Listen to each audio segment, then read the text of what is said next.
Everyone, स्वागत है आपका अपने यूट्यूब चैनल विधराणा क्लासेस में। तो अपनी एमसीक्यूज़ की सीरीज़ को दोबारा से करते हैं शुरू। पिछली क्लास में हमने डिस्कशन किया था, उससे आगे हमारा नेक्स्ट क्वेश्चन है, which one of the following is not a की फीचर ऑफ इंडियन कॉन्स्टिट्यूशन। निम्नलिखित में से कौन भारतीय संविधान की मुख्य विशेषता नहीं है। तो पास्ट में कमेंट आए थे कि कुछ आप हिंदी में भी एक बार रीड आउट करिए, लिखिए। तो मैं कोशिश करूँगा कि दोनों लैंग्वेज में बोलने की और लिखने की कोशिश करूँगा हर क्वेश्चन या ऑप्शन को। तो पहला क्वेश्चन है और एक बार आप इसे सोल्व करिए, ठीक है, और कमेंट सेक्शन में आंसर पोस्ट करिए।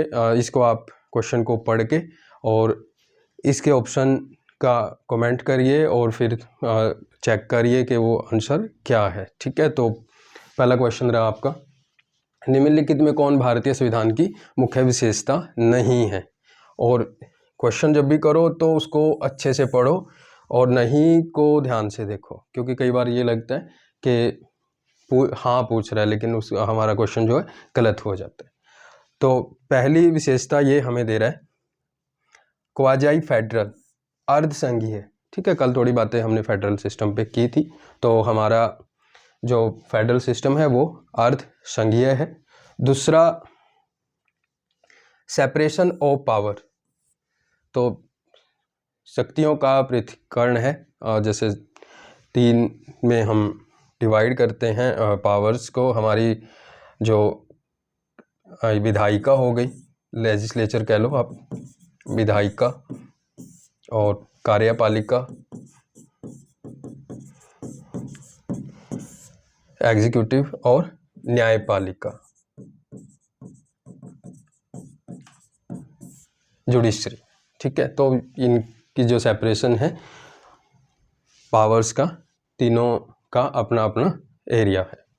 थर्ड है फंडामेंटल राइट, एक विशेषता है। और फोर्थ की बात कर रहा है ये एरिस्टोक्रेसी, कुलीन तंत्र, ये हमारे संविधान की विशेषता नहीं है, ठीक है। तो राइट आंसर क्या हो जाएगा, 4, जो हमारे संविधान की विशेषता नहीं है, ठीक है। तो बात करते हैं नेक्स्ट क्वेश्चन पे। ये रहा आपके सामने,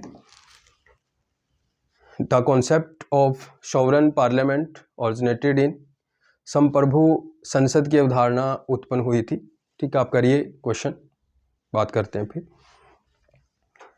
तो फर्स्ट ऑप्शन है इंग्लैंड, सेकंड है इंडिया, और थर्ड है फ्रांस, और फोर्थ है जापान। तो इस क्वेश्चन में बात की जा रही है सॉवरन पार्लियामेंट, यानी संप्रभु संसद, जहाँ पे संसद ही सब कुछ है। अगर इंडिया के लिए हम बात करें तो हमारे यहाँ पे संविधान ही सब कुछ है, संविधान सर्वोच्च है, ठीक है। उसके अकॉर्डिंग, यानी अगर आपको सबसे सर्वोच्च यानी सबसे ऊपर है जो, वो हमारा संविधान है। लेकिन ये जो सॉवरेनिटी ऑफ सॉवरन पार्लियामेंट है, वो संप्रभु संसद, वो कॉन्सेप्ट है इंग्लैंड का, ये हमारे देश का कॉन्सेप्ट नहीं है। तो राइट आंसर होगा आपका इंग्लैंड, यानी फर्स्ट, ठीक है। तो नेक्स्ट क्वेश्चन पे करते हैं बात। तो नेक्स्ट क्वेश्चन है आपका,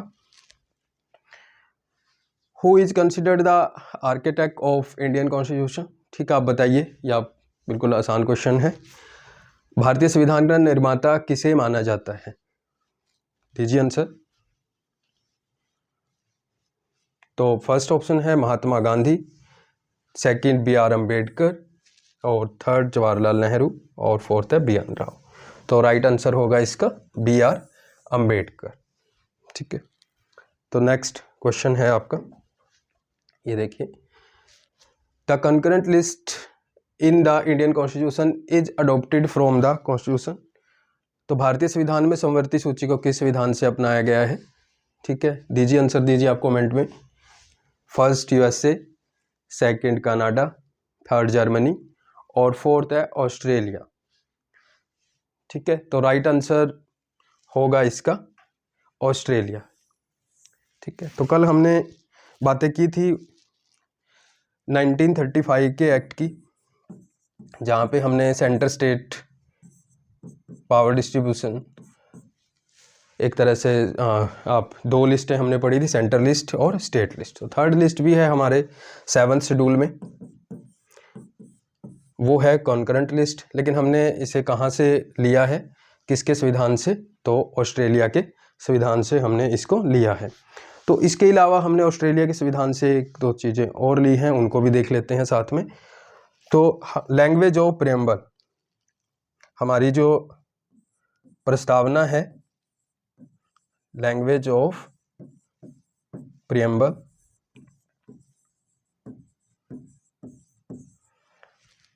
प्रस्तावना की भाषा।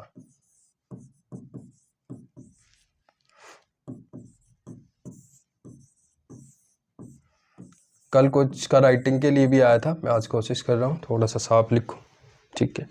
तो लैंग्वेज ऑफ प्रियम्बल या प्रस्तावना की भाषा भी हमने ऑस्ट्रेलिया से लिया, तो आप ध्यान रखोगे। तो हमने ऑस्ट्रेलिया से जो कॉन्करेंट लिस्ट है, हमारी समवर्ती सूची है, वो ली है, और प्रस्तावना की भाषा को भी ऑस्ट्रेलिया से लिया है, ठीक है।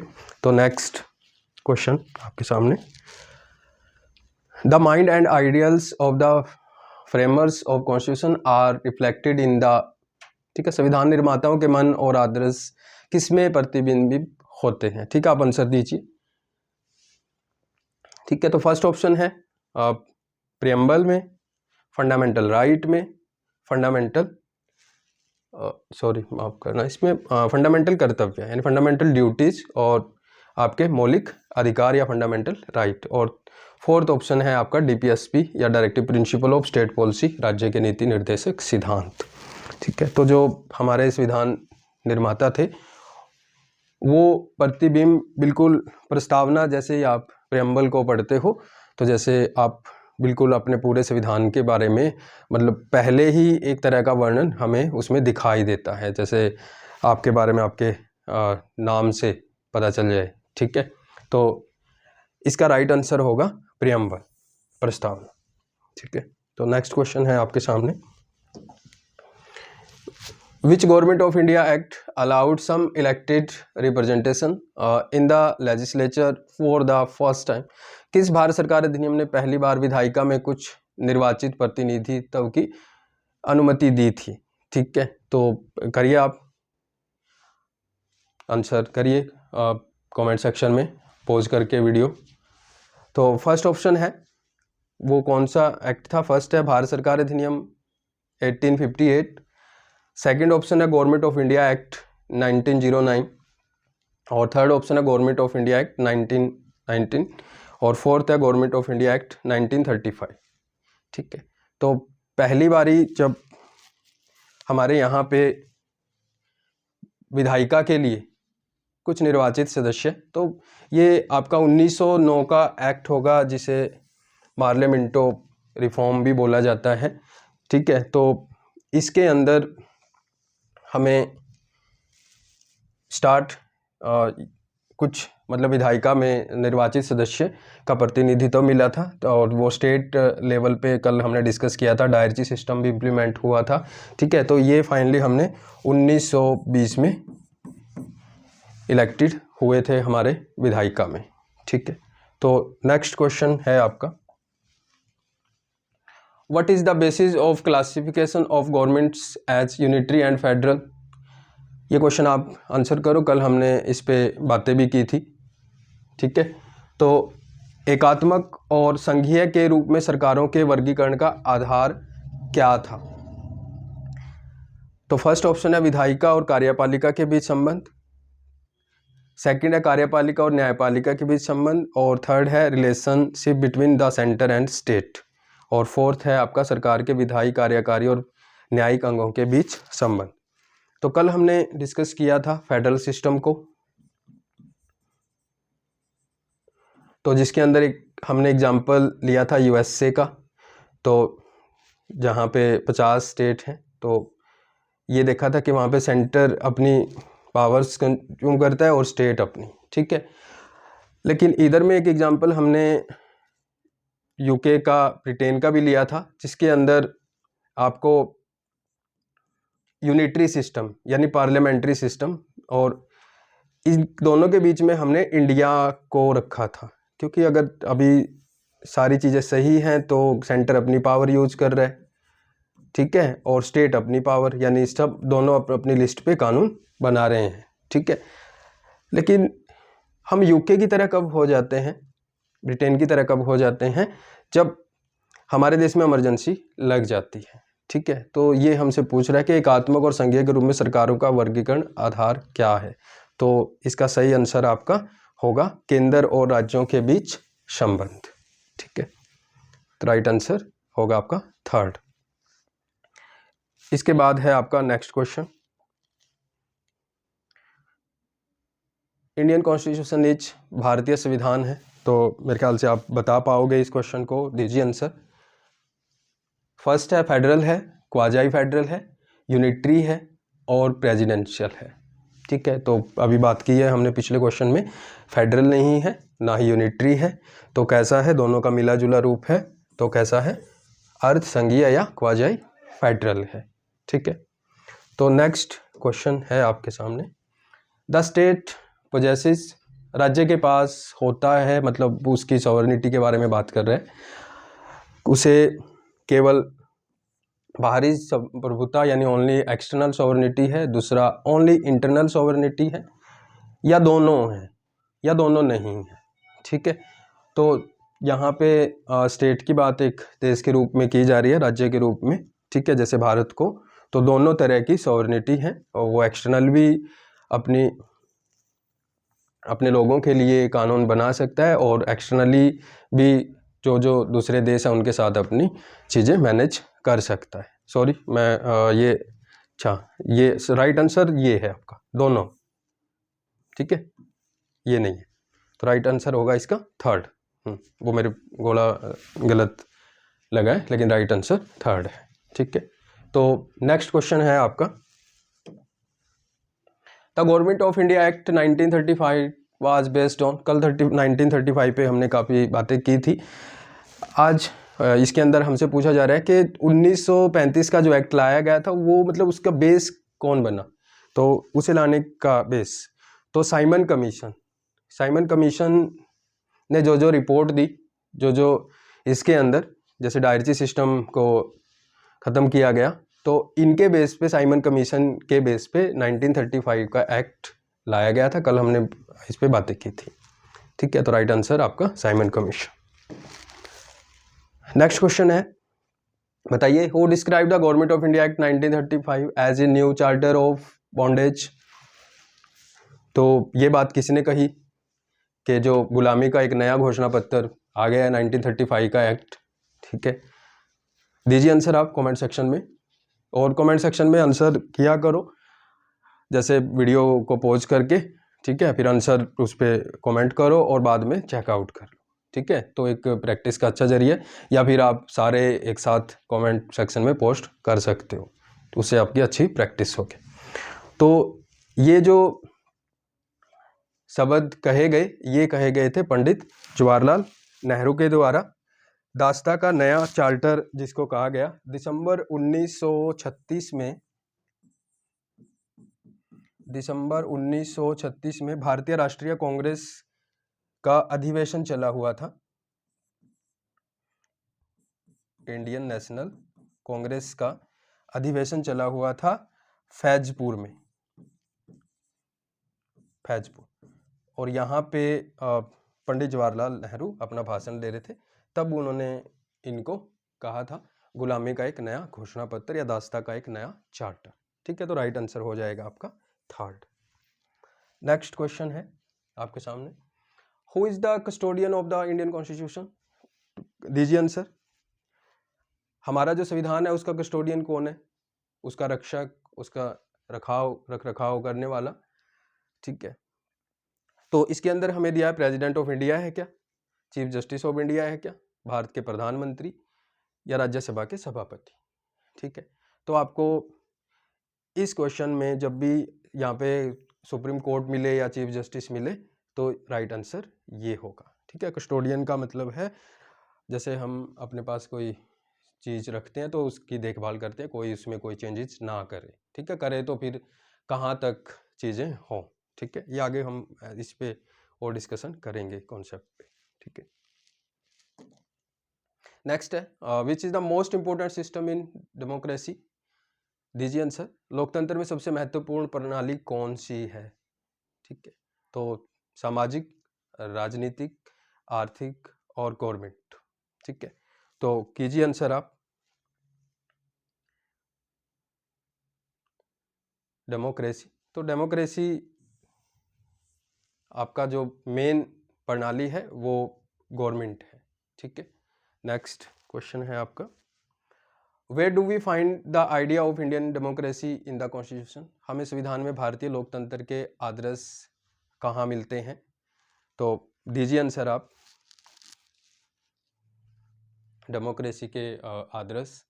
तो फर्स्ट ऑप्शन है प्रस्तावना में मिलते हैं, सेकंड है पार्ट थर्ड यानी फंडामेंटल राइट में, और भाग 4 में। ठीक है, आपका डीपीएसपी में, और पार्ट 1 आपका state and union it's territory. तो कहाँ हमें लोकतंत्र के आदर्श, डेमोक्रेसी के आइडियल्स दिखाई देते हैं? तो राइट आंसर होगा आपका प्रियम्बल में हमें इस चीज़ के दर्शन होते हैं। Next question, the state operate through, राज्य किसके माध्यम से संचालित होता है? ठीक है, तो यहाँ पे राज्य शब्द जब भी तुम देखोगे तो राज्य शब्द की परिभाषा दी गई है आर्टिकल 12 में। ठीक है, तो आर्टिकल 12 डिफाइन करता है स्टेट कौन है। ठीक है, वैसे स्टेट हम शब्द जो यूज करते हैं जैसे हरियाणा के लिए भी, ठीक है, लेकिन स्टेट वो बॉडीज सारी, वो हमारी गवर्नमेंट हो चाहे वो हमारे जो गवर्नमेंट या अंडरटेकिंग डिपार्टमेंट्स, ठीक है, एग्जीक्यूटिव्स, वो सारी चीज़ें स्टेट के अंडर आती हैं। तो राज्य किसके माध्यम से संचालित होता है? राजनीतिक दल करते हैं क्या? पार्टी अध्यक्ष करेगा क्या? सरकार करेगी क्या? या प्रेसिडेंट? तो हमारे देश में कौन संचालित कर रहा है, ऑपरेट कर रहा है? तो कौन कर रहा है? गवर्नमेंट कर रही है। मतलब कोई राजनीतिक दल अलग से नहीं कर सकता, कोई अध्यक्ष नहीं कर सकता, ना ही प्रेसिडेंट। तो राइट आंसर 3। नेक्स्ट है, when was the first central legislative assembly constituted. तो पहली केंद्रीय विधानसभा का गठन कब किया गया था? ठीक है, तो ये अभी हमने डिस्कस किया था। जो पहली हमारी केंद्रीय विधानसभा कॉन्स्टिट्यूट हुई थी तो वो हुई थी आपके 1919 के एक्ट से, जिसे पार्लियामेंटो रिफॉर्म कहा जाता है। और ये कब से एस्टेब्लिश हुई थी, स्टार्ट हुई थी? तो 1920 से हुई थी। ठीक है, तो राइट आंसर होगा आपका 1920। Next question, the concept of rule of law is a special feature of constitutional system of. दीजिए आंसर आप पॉज करके वीडियो। कानून का शासन की अवधारणा किसके संवैधानिक प्रणाली का एक विशेषता है? Britain, USA, France, Switzerland. दीजिए आंसर। तो रूल ऑफ लॉ ये विशेषता है ब्रिटेन की। तो ब्रिटेन में एवी डायरची नहीं, माफ करना, डायसी, तो इनका ये कॉन्सेप्ट है ब्रिटेन के अंदर। वहाँ पे जो सॉवरन है वहाँ की संसद है, तो उन्होंने जो रूल बनाए हैं उनके अकॉर्डिंग ही चीज़ें होती हैं। ठीक है, लेकिन हम इंडिया की बात करें तो हमारे यहाँ पे संविधान सर्वोच्च है, ना कि हमारी संसद सर्वोच्च है। ठीक है, तो इसमें आंसर आएगा ब्रिटेन, रूल ऑफ लॉ की बात की जाती है। Next question, the method of amending the constitution by popular veto is found in. लोकप्रिय वीटो द्वारा संविधान में संशोधन की पद्धति किसमें पाई जाती है? तो पास्ट में डेमोक्रेसी की बात आई तो हमारे देश में डेमोक्रेसी है, लेकिन डेमोक्रेसी भी आप दो तरीके से है। तो एक होती है डायरेक्ट डेमोक्रेसी, प्रत्यक्ष,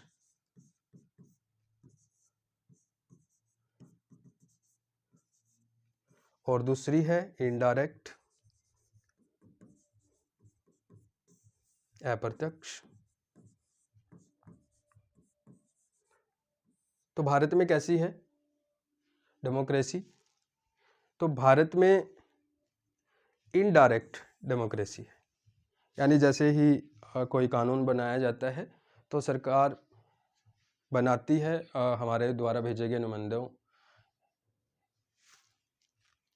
की परमिशन के बाद, ठीक है। लेकिन डायरेक्ट जो डेमोक्रेसी है वो है स्विट्जरलैंड में। स्विट्जरलैंड में तो यहाँ कानून बनाने से पहले लोगों से पूछा जाता है। अब रीज़न ये भी है, ये वर्क करती है कुछ ऐसी कंट्रीज़ में तो जिनकी पॉपुलेशन कम है। अगर इंडिया में सब लोगों से पूछेंगे तो बड़ी दिक्कतें हो सकती हैं, और एजुकेट भी होने चाहिए, ठीक है। चलो ऐसा माध्यम आज कर सकते हैं, लेकिन जो ये डायरेक्ट डेमोक्रेसी वर्क करती है वो करती है स्विट्ज़रलैंड में। तो वहाँ पे ये एक मेथड यूज होता है, तो ये जो यूज होता है आपका, ये यूज होता है स्विट्ज़रलैंड में, ठीक है। इंडिया की इनडायरेक्ट डेमोक्रेसी में नहीं, ठीक है। नेक्स्ट क्वेश्चन है आपका, which of the following is the inalienable attributes of the parliamentary system of government. निम्नलिखित में से कौन संसदीय शासन प्रणाली की अविभाज्य विशेषता है। तो हमारा जो पार्लियामेंट्री सिस्टम है तो उसके की एक ऐसी विशेषता है जिसे सेपरेट नहीं किया जा सकता। तो इसके अंदर जो हमारी सेपरेट नहीं करी जा सकती वो देखो क्या है। एक तो हमारे पास विधायिका है, विधायिका लेजिस्लेचर। दूसरा है हमारी कार्यपालिका।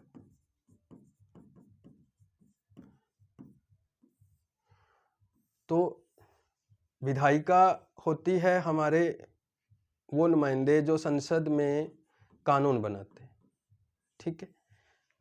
और ये डायरेक्ट इलेक्शन से और इनडायरेक्ट इलेक्शन से चुन के जाते हैं, जैसे आपका लोकसभा और राज्यसभा में, ठीक है। और कार्यपालिका होती है इन्हीं में से, इन्हीं विधायिका में से, यानी मेंबर ऑफ पार्लियामेंट में से जो मंत्रीगण हैं, ठीक है। तो ये होगी हमारी कार्यपालिका। तो इस पार्लियामेंट्री सिस्टम में अब एक ही व्यक्ति मंत्री है तो वो एग्जीक्यूटिव की तरह काम कर रहा है। अब जब वो कानून बनाए जा रहे हैं तो विधायिका की तरह काम कर रहा है। तो इन्हें हम अलग नहीं कर सकते उस व्यक्ति से, ऐसा नहीं कर सकते कि अब आप मंत्री नहीं हो, अब आप विधान में बनाने में नहीं बैठ सकते। तो हमारा राइट आंसर क्या होगा? तो फर्स्ट ऑप्शन है संविधान का लचीलापन, विधायिका का विलय। एक सेकंड, संविधान का लचीलापन और हाँ, fusion of executive and legislature. माफ करना थोड़ा, मेरे को ऑप्शन में कुछ ठीक नहीं लगा, ठीक है। तो राइट आंसर आ जाएगा आपका 2, fusion of executive and legislature, यानी कार्यपालिका और विधायिका का विलय, ठीक है। तो ये हमारी शासन प्रणाली की अविभाज्य विशेषता है। Next question, last question, grass root democracy is related to, दीजिए आंसर। बिल्कुल आसान है। जमीनी स्तर का लोकतंत्र किससे संबंधित है? तो फर्स्ट ऑप्शन है शक्तियों का हस्तांतरण करना है, शक्तियों का विकेंद्रीयकरण है, पंचायती राज व्यवस्था है, और ऑल ऑफ द अबव यानी उपरोक्त सही है, ठीक है। तो ग्रास रूट डेमोक्रेसी का मतलब है हमारे यहाँ पे 3 टायर्स ऑफ गवर्नमेंट वर्क करती है। ऊपर में आपकी सेंट्रल गवर्नमेंट, स्टेट गवर्नमेंट, और थर्ड टायर है आपकी लोकल गवर्नमेंट, ठीक है। तो पावर यहाँ तक ना रहे, एक बिंदु पे सेंट्रलाइज ना हो, तो उसको डिसेंट्रलाइज किया गया किस गवर्नमेंट के तहत? लोकल गवर्नमेंट के तहत, ठीक है। तो इससे क्या होगा? शक्तियों का आगे ट्रांसफॉर्मेशन होगा, फिर डिसेंट्रलाइजेशन होगा, और ये किसके जरिए होगा? पंचायती राज, यानी पंचायती राज सिस्टम। और तो हम इसका राइट आंसर जो दे पाएंगे वो ऑल ऑफ द अबव उपरोक्त सभी है। तो ये आज के होते हैं हमारे क्वेश्चन खत्म। लेकिन कल हमने आपको एक क्वेश्चन लास्ट में छोड़ा था आपके लिए, which one of the following is not an element of the state, ठीक है। तो इनमें से कौन सा एक एलिमेंट नहीं है स्टेट का?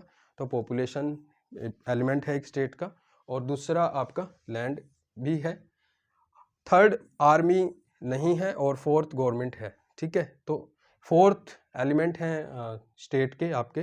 तो इसमें जो फोर्थ होगा वो है सॉवरेनिटी या इंडिपेंडेंस, इंग्लिश हिंदी में भी लिख देता हूँ, संप्रभुता, ठीक है, तो राइट आंसर आ जाएगा सॉवरेनिटी या संप्रभुता।